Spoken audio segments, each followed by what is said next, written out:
నమస్కారం news 9 TV Telugu వార్తలకి స్వాగతం. కాకి పవర్ సినీ ఆనంద్ ఖతర్నాక్ ఎంట్రీ. రాష్ట్రంలో రౌడీ షీటర్లకు చెమటలు పడుతున్నాయి. గల్లీల దౌర్జన్యాలు చేసేటుల గుండెల రైళ్లు ఉరుకుతున్నాయి. ఎందుకంటే తెలంగాణ పోలీస్ బాజగా సిటీ సింహం సివి ఆనంద్ సార్ దిగిండు. డీజీపీగా ఆనంద్ సార్ బాధ్యతలు చేపట్టిన సంధి అటు పొలిటికల్ లీడర్లకు ఇటు క్రైమ్ చేసేటోళ్లకు ఆగమాగమైంది. కాకి చొక్క పవర్ ఏందో, ఆ యూనిఫామ్ కున్న ఇజ్జత్ ఏందో మళ్ళొకసారి పబ్లిక్ కు చూపిస్తా అని బరిలోకి దిగిండు మన కొత్త డీజీపీ. మొన్నటిదాకా పాత బస్తీ లాంటి ఏరియాలో పోలీసుల పరిస్థితి చూస్తే సగటు మనిషికి మస్తు బాధేసింది. ఎవరెవరో గల్లీ లీడర్లు, పొలిటికల్ పడుకుబడి ఉన్నోళ్లు పోలీసుల మీద ఎగిరెగిరి పడుతుంటే చేతులు కట్టేసినట్లు కాకీలు సైలెంట్ గా ఉండాల్సి వస్తుందన్న ముచ్చట పబ్లిక్ కు గట్టిగా నడిపించింది. ఏందన్నా ఈ రాజకీయ పంచాయతీ, చట్టం తన పని తాను చేసుకొనియరా అని జనాలు కూడా పరేషాన్ అయ్యిండ్రు.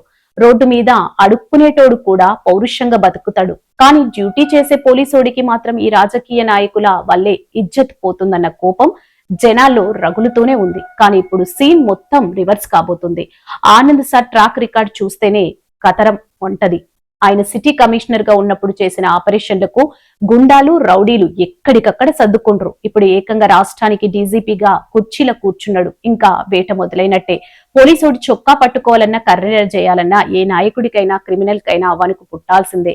ఎవడైనా సరే గీత దాటితే వాడి వెనకాల ఏ పొలిటికల్ పవర్ ఉన్నా సరే వెంబడించి మరీ బొక్కలేసే దమ్ము తెలంగాణ పోలీసులకు ఉందని నిరూపించే టైం వచ్చింది. పాత బస్తైనా, పంజాగుట్టైనా, పల్లెటూరైనా చట్టం ముందు అందరూ సమానమే.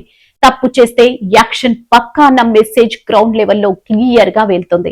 శాంతి భద్రతల విషయంలో కాంప్రమైజ్ అయ్యే ముచ్చట లేదంటున్నారు కొత్త డీజీపీ. ఒక పోలీసుడికి పబ్లిక్ లో ఎంత గౌరవం ఉండాలో ఆ కాకి ఉక్కు పాదం ఎట్లుంటుందో మళ్ళీ చూపిస్తుండ్రు. మరి సివి ఆనంద్ యాక్షన్ ప్లాన్ ఎట్లుండబోతుంది? పాత బస్తీలో పొలిటికల్ ప్రెజర్ తట్టుకుని పోలీసుల పవర్ ఏందో ఎట్లా చూపిస్తాడు? Let's watch and this story. ఇక్కడ రూల్స్ బ్రేక్ చేస్తే ఎముకలు బ్రేక్ అవ్వడం ఖాయం. మరిన్ని లైవ్ అప్డేట్స్, రిపోర్ట్స్ కోసం చూస్తూనే ఉండండి న్యూస్ 9 టీవీ తెలుగు. జై హింద్.